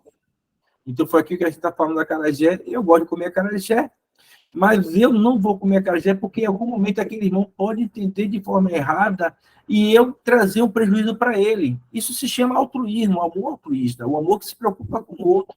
Então, muitas vezes eu vou deixar de fazer algo, não porque eu acho que é errado, mas porque isso que eu estou fazendo pode trazer um mal-estar para o irmão, e naquele momento eu vou respeitar justamente aquele irmão, por ele ser novo na fé. Paulo utiliza a palavra fraco na fé, ele precisa de todo o meu apoio. Então, são coisas que a gente... Digo, Edson. Isso aí aconteceu na prática, que certa feita, o prefeito daqui da cidade, Claudevânio Leite, sempre que a gente fala nomes, porque isso foi muito publicizado, né, em vários sites aqui da cidade. Ele, cristão, né, evangélico, se tornou prefeito da cidade, e certa feita ele foi convidado para ir em um terreiro de candomblé por conta do aniversário de um influente babalorixá, né, como eles chamam daí. Sim. E isso, rapaz, deu uma celeuma aqui na cidade, um disse-me-disse, se era para ele ir, se não era para ele ir, e aí onde é que entra o cristão e agora o homem público, né? Eu lembro que foi, isso acho que foi em 2013 por aí, quando ele era prefeito. E aí aquilo que o senhor está dizendo, né? São situações aí, onde é que está a figura agora do crente e do cristão? Isso aí trouxe mais ganho ou perda para a igreja? Como é que foi? E a gente que diria que ele como prefeito tinha que ir, né? Mas teve irmãos que achou que ele não deveria ir, né? Mesmo porque a questão da espiritualidade está acima de qualquer coisa terrena. Então ficou essa celeuma aqui na cidade aqui por um bom tempo. Não é... São coisas, seguinte, por ele ser público, que a questão faz parte do processo, até por o homem público conseguir investimentos, muitas vezes algumas negociações acontecem nesses ambientes, isso quem trabalha com negócio sabe, muitas vezes você fecha um negócio na mesa de um restaurante, então tem isso, por esse público, por ele precisar de orçamento para a cidade, ele precisa participar de alguns atos públicos, então, por outro lado, esses crentes aí é que é a questão, por outro lado, esses crentes que se sentem, porque quem critica geralmente é a galera que se sente mais espiritual, né? Mais forte, na verdade. Deveria estar, por outro lado, dizendo o seguinte, ó, é uma oportunidade, é uma chance, compreender que ele precisava ter ali, porque tem pessoas que, se não vê a figura dele ali, pode se escandalizar ou achar ruim. Então, perceba que, às vezes, a gente se coloca em uma posição, em um pedestal, de tal forma que a gente nega até a questão de Cristo. E é a pergunta que minha mãe sempre me ensinou desde pequeno, é o seguinte: se Jesus Cristo estivesse em seu lugar, O que você acha que ele faria? Aí a pergunta que vai fazer assim, se fosse Jesus ali, nessa condição, Jesus Cristo não iria? Aí você pega lá o exemplo de Zaqueu. Então, a gente começa e volta novamente àquilo que você fala de Gálatas. A gente começa a colocar algumas tradições, alguns rituais, como se esses rituais fossem me garantir a graça. A graça não é ritual, a graça é o amor. Está compreendendo? Então, é a questão. Sempre vai existir, não vai ser diferente, mas o que a gente precisa compreender, principalmente nós que estamos nesse processo de formação de vocacionados, que a gente precisa estar sempre entendendo que cada caso vai ser um caso e eu preciso orientar as ovelhas para essas situações. Se Jesus Cristo estivesse no lugar do prefeito ali, fazendo essa questão pública, será que ele não se negaria aí? E aí vai a reflexão. Sim, realmente Jesus Cristo não iria. Aí, diferente. Não, Jesus Cristo poderia ir. Eu acho que Jesus Cristo iria. Ele foi comer no... Pronto, é o livro mesmo. É o livro. E minha mãe sempre trabalhava isso com a gente. É o livro mesmo. É justamente por causa do livro. Então, a pergunta seria essa. Jesus Cristo estaria ali? Jesus Cristo iria? Participaria daquele jantar? Participaria. Como ele participou na casa de Zaqueu. Como ele chamou um publicano, e o publicano a gente viu que era alguém que não merecia nem a salvação, já tinha a cadeira cativa já no inferno, no Hades. Então, se ele foi capaz de chamar um publicano para fazer parte dos 12, e foi capaz de jantar, comer, fazer uma refeição na casa de um publicano, foi para a festa de casamento e ajudou que aquele casamento não saísse falando mal, provavelmente ele iria, sim, a fazer sua função pública, ia dar o testemunho, mostrando que ele poderia estar ali, sem necessariamente ser daquele ambiente, ser daquele local, se comportar como verdadeiro cristão, trazer bênçãos, né? E mostrar que existe, você pode ser bênção onde você estiver, e o nome de Cristo é glorificado. Então, perceba que às vezes quem cria muita confusão, com o João Henrique aqui em Salvador foi a mesma coisa na época do carnaval. Tinha muitos irmãos achando que na época de João Henrique não ia ter carnaval. Como é que você vai parar o carnaval em Salvador? É o período onde você tem a grande investimento de recursos na cidade, você gera vários empregos justamente para a cidade, para a comunidade. Como é que uma pessoa vai chegar e vai dizer que não vai ter carnaval? E teve muita gente aqui que falou mal de João Henrique, que criticou João Henrique, que ele não era cristão, que ali era uma fachada. Mas a gente precisa ter justamente essa sabedoria aí para lidar com essas questões. Mas bora lá, gente, rapidinho. E aqui a gente vai encontrar. Você vai encontrar os capítulos 10 e 11 falando sobre o culto e sobre a ceia, e inclusive a ceia.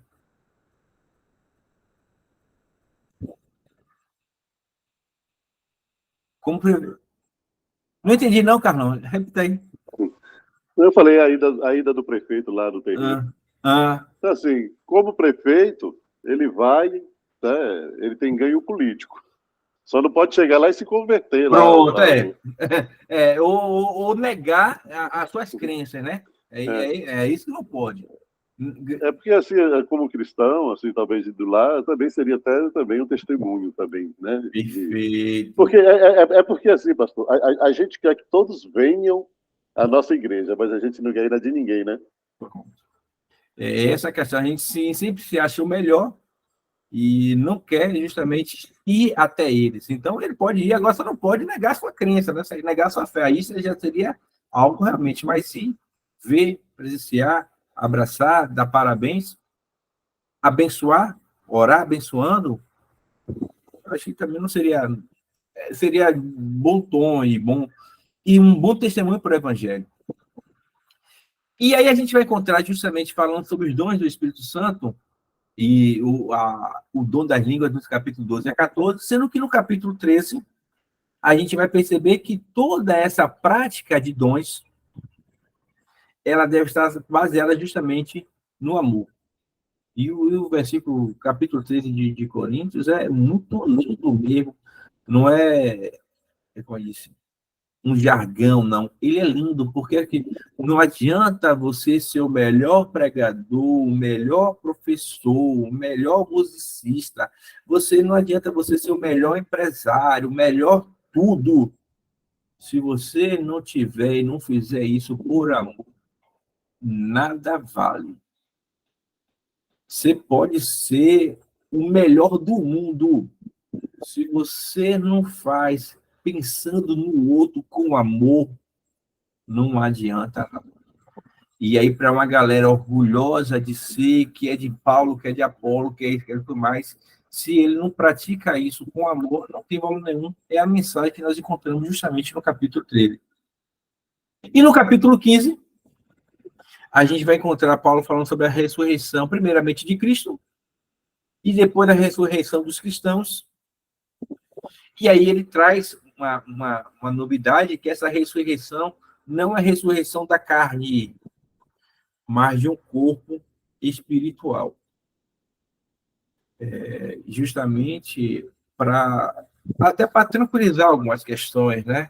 Então, porque tem irmãos que estão sendo mutilados, estão perdendo. Então, a ideia de você ter esse corpo transformado, não mais esse corpo físico, mas um corpo espiritual que será transformado justamente para participar da ressurreição. No segundo livro de Coríntios, a gente vai chegar justamente em uma situação. E aí você vai encontrar justamente elementos preciosos da doutrina, justamente aqui nessa carta de Paulo. E quando Paulo escreve, justamente está na cidade de Efésios. E aí, quando a gente vai para o capítulo 2, olá, David, em 2 Coríntios, a gente vai encontrar justamente o ano, provavelmente ano 55, que ele escreve, respondendo aí a Araújo, provavelmente aqui, se ele nasce junto com Jesus Cristo lá no ano 3, aqui ele teria mais ou menos com 58 anos, 59 anos, quando ele escreve aí a carta, respondendo o que Antônio nos perguntou mais cedo aí.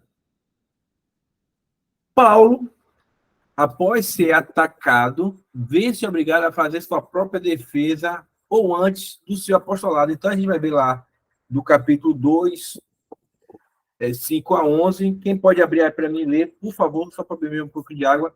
2 Coríntios 2, do versículo 5 ao 11.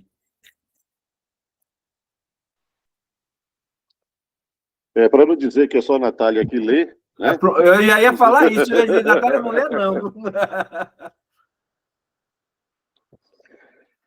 Se um de vocês tem causado tristeza, não a tem causado apenas a mim, mas também, em parte, para eu não ser demasiadamente severo com todos vocês.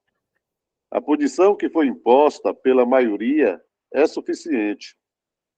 Agora, ao contrário, vocês devem perdoar-lhe e consolá-lo, para que ele não seja dominado por excessiva tristeza. É até quanto?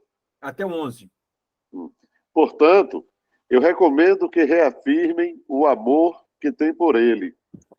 Eu escrevi com o propósito de saber se vocês seriam aprovados, isto é, se seriam obedientes em tudo. Se vocês perdoam a alguém, eu também perdoo. E aquilo que perdoei, se é que havia alguma coisa para perdoar, perdoei na presença de Cristo, por amor a vocês, a fim de que Satanás não tivesse vantagem sobre nós, pois não ignoramos as suas intenções. Perceba que Paulo foi muito maltratado, muito machucado, e aí justamente esse tratado aqui do perdão, ele falando do perdão, que ele faz justamente para que não se tenha nenhum tipo de vantagem em cima daquela briga, daquela dor, e tudo isso está acontecendo justamente pelo fato que ocorreu lá em Atos capítulo 19. Quem pode abrir para mim Atos capítulo 19, versículo 23 ao 27, por favor?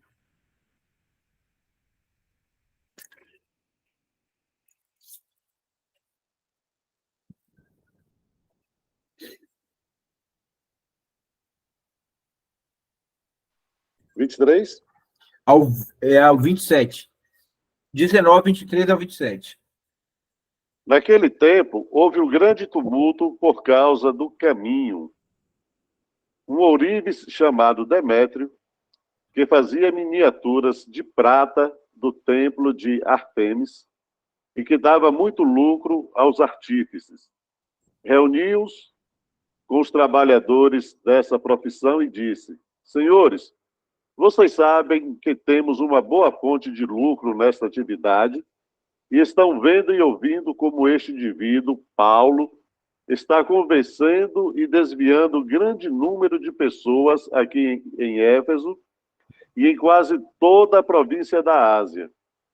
Diz ele que deuses feitos por mãos humanas não são deuses. Não somente há o perigo de nossa profissão perder sua reputação, mas também de o templo da grande deusa Ártemis cair em descrédito e de a própria deusa, adorada em toda a província da Ásia e em todo o mundo, ser destituída de sua majestade divina. E o interessante desse texto aqui que a gente acabou de ler é justamente o que está acontecendo. Paulo ele precisou ficar em Éfeso aí, e ele mandou Tito justamente para Coríntio, para resolver alguns problemas. Ele não pôde ir. E nessa brincadeira, por que ele ficou justamente em Coríntios? Ele ficou em Coríntios porque houve essa revolta, a revolta dos ourives, e essa revolta dos ourives, a gente vai ver uma coisa muito interessante. Quando a gente falou no início de Coríntios, a gente viu que Coríntios era uma cidade que tinha uma economia religiosa, posso dizer. O dinheiro religioso passeava justamente em Coríntio. E o que é que está acontecendo aí? Justamente toda aquela cadeia de faturamento que se tinha por causa da religião está sendo abalada. E a preocupação, interessante, a preocupação aqui não era por causa da divindade. A preocupação aqui é porque o dinheiro estava desaparecendo. O impacto financeiro estava desaparecendo. E Paulo ele começa a ser questionado justamente porque essa mensagem que eles estão trazendo pode trazer um prejuízo financeiro irreparável. E é justamente por causa disso, essa multidão, né, começou a questionar Paulo, falar mal de Paulo. Aí vocês veem todo o contexto, justamente, novamente, do questionamento da autoridade de Paulo, o questionamento da questão do apostolado de Paulo, tudo isso por causa, justamente, Paulo está fazendo aquilo que a Bíblia, que a mensagem do Evangelho está mandando para ele. Então, a gente vai encontrar essa carta aqui, justamente diante desse cenário. É isso que está acontecendo aqui em 2 Coríntios, por isso que ele não vai lá junto com... Então, quem traz as informações, como eu disse, Tito para ele, manda Tito lá para Corinto e traz mensagens para a gente. E, fora isso, você vai encontrar também, lá no capítulo 8 e 9, Paulo justamente fazendo uma exposição teológica sobre o incentivo da contribuição. Nosso desejo não é que outros sejam aliviados enquanto vocês são sobrecarregados, mas que haja igualdade.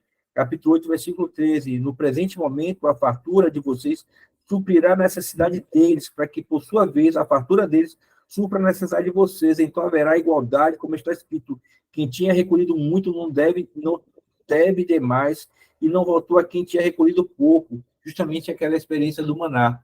Então, Paulo ele começa a ideia de você ajudar, né, a cooperação. Então, ele começa a fazer a exposição justamente dessa cooperação, dessa contribuição entre um e outros. Esse é um princípio nosso, Batista. A cooperação e a contribuição é dentro dessa perspectiva paulina. Ou seja, você vai ter comunidades que vai poder contribuir um pouquinho mais. Por quê? Porque a partir daí, essa contribuição dessa comunidade vai ajudar uma outra comunidade que não pode contribuir. E quando essa outra comunidade tiver condições de contribuir, ela vai contribuir e vai ficar esse ciclo aqui de ajuda mútua. Então, Paulo, justamente nesse capítulo aqui, eu destaco para vocês, justamente, agradeço a Deus ter posto no coração de Tito o mesmo cuidado que ele tem por vocês. Pois Tito, versículo 16, não aceitou o nosso pedido, mas está indo até vocês com muito entusiasmo e por iniciativa própria. Com ele estamos enviando o irmão que é reconhecido por todas as igrejas, o seu serviço no Evangelho. Não só por isso, mas ele também foi escolhido pelas igrejas para nos acompanhar quando for ministrar essa doação, o que fazemos para honrar o próprio Senhor e mostrar a nossa disposição. Então, perceba que ele demonstra aqui essa ajuda aí é justamente para que o nome do Deus fosse, o Evangelho fosse glorificado. Os detalhes biográficos apresentados na epístola contribuem para nos dar a conhecer a vida e a personalidade de Paulo. Ele mesmo nos fala das tribulações que sofreu em Éfeso, que a gente viu aqui, o problema lá da revolta, de suas visões e de sua enfermidade, da maneira como encarar seu ministério e da natureza da autoridade. Então, a segunda carta traz para a gente justamente essa ideia biográfica do texto. Bom seria que a gente pudesse sentar e ler de forma exegética o texto, mas a gente não tem. O que eu posso é justamente convidar vocês a explorar um pouquinho mais o texto, olhando agora com essa perspectiva, né? Com essa provocação de cada um dos textos. Queridos, me dê só mais 10 minutinhos do tempo de vocês aqui, para que a gente possa falar de Romanos, e logo em seguida vou liberar vocês, só 10 minutinhos mesmo, não se preocupe não, que não vai passar de 10 minutos não. Vou me esforçar para a gente concluir às 9 horas. A carta de Romanos, você vai ter várias obras, tem a mais conhecida mesmo, o comentário de Calbart sobre Romanos, né? Um exemplo grosso mesmo, muitas páginas. Então, a carta de Romanos é literalmente um tratado teológico. A gente vai ver aqui, na hora que a gente apresentar aqui no finalzinho, ela é uma obra completa. Ela justamente é um material que foi utilizado justamente para orientar os novos cristãos. E o mais interessante dessa carta é que Paulo, apesar de estar escrevendo para a comunidade que está em Roma, ele não está preocupado unicamente com Roma. Ele está preparando, entende-se que ele está preparando justamente aquela comunidade para algo futuro, para uma missão mais à frente. Então, ele faz a exposição porque quer que aquela igreja já esteja preparada, que quando ele chegasse ali, ele pudesse seguir para a Espanha para expandir o evangelho. Então, é como se fosse um preparativo, já preparando já a igreja, para quando ele chegar, ele já pegasse a igreja já preparada para seguir em frente àquilo que ele estava imaginando, que é justamente a expansão do evangelho. Então, justamente na mente de Paulo, naquele momento, Roma seria justamente a base para a evangelização no Oriente. Então, você teria ali um grupo, um ponto, né? Roma. E aí, perceba, como Jerusalém foi a capital do judaísmo, Roma seria a capital do cristianismo. E daqui, de Jerusalém, a mensagem foi até o fim do mundo. De Roma, essa mensagem alcançaria todas as pessoas. Então, Roma, por isso que hoje a gente vê a questão do papel de Roma para a Igreja Católica, nesse sentido, porque Roma ali naquele momento seria justamente esse ponto base, né, para a expansão, para essa explosão do Evangelho. E aí a gente vai entender lá na frente a grande besta, essas coisas assim, porque algumas questões muito figuradas, né? E aí depois a gente entende que algumas questões é a gente mesmo que provoca, muitas questões de erro é Deus chamando a atenção da nossa participação em algumas questões como igreja. Mas aí fica para outro pôr do sol quando a gente for falar sobre Apocalipse. Só para a gente pensar. Paulo encontra-se em Corinto, apesar de conhecer os problemas que aquela comunidade está passando, ele ultrapassa a esfera local e escreve uma carta para alcançar todos os cristãos.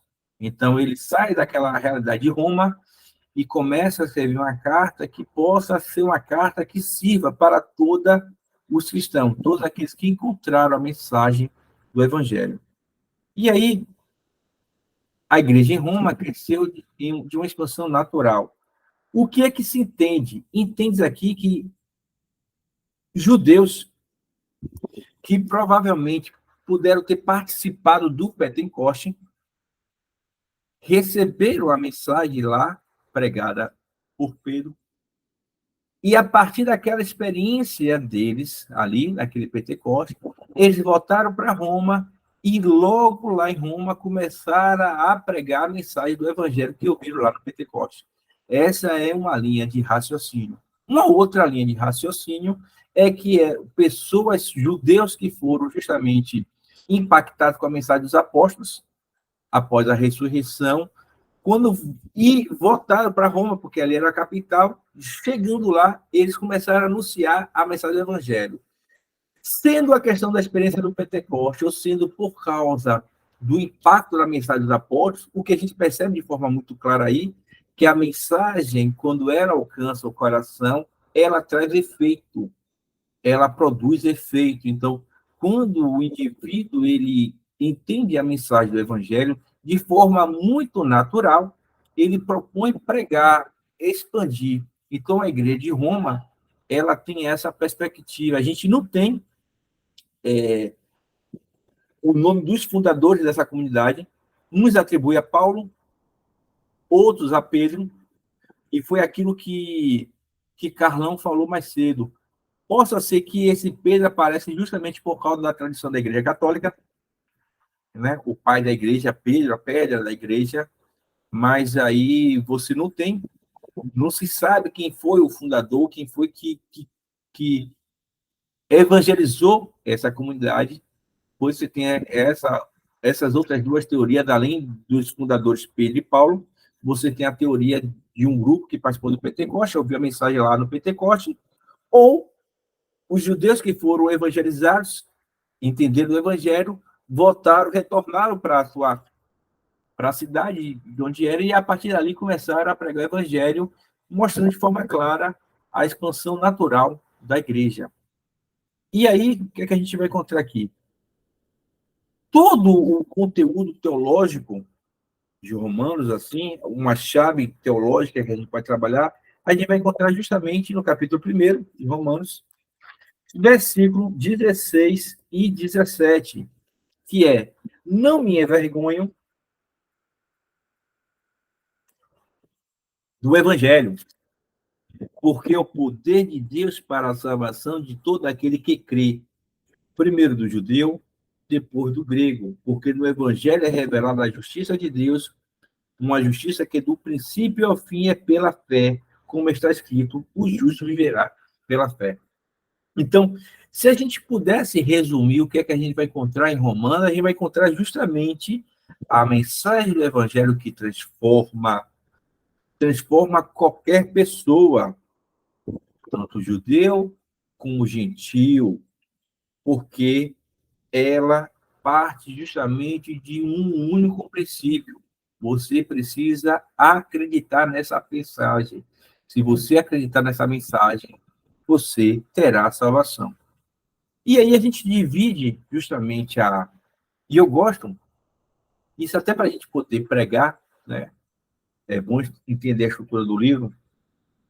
O livro de Romanos ela é dividido em duas partes.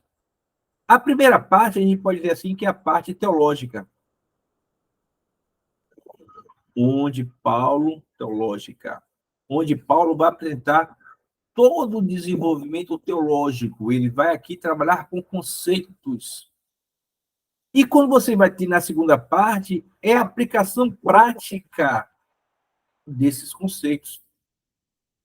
Só para vocês entenderem aí, quando a gente chega aqui no capítulo 12 de Romanos, começa assim: portanto, irmãos, rogo-lhes pela misericórdia de Deus que se ofereça como sacrifício vivo, santo e agradável a Deus, porque esse é o culto racional de vocês, e não se amolde ao padrão desse mundo, mas transformai pela renovação da vossa mente, para que sejam capazes de experimentar e comprovar a boa e agradável e perfeita vontade de Deus.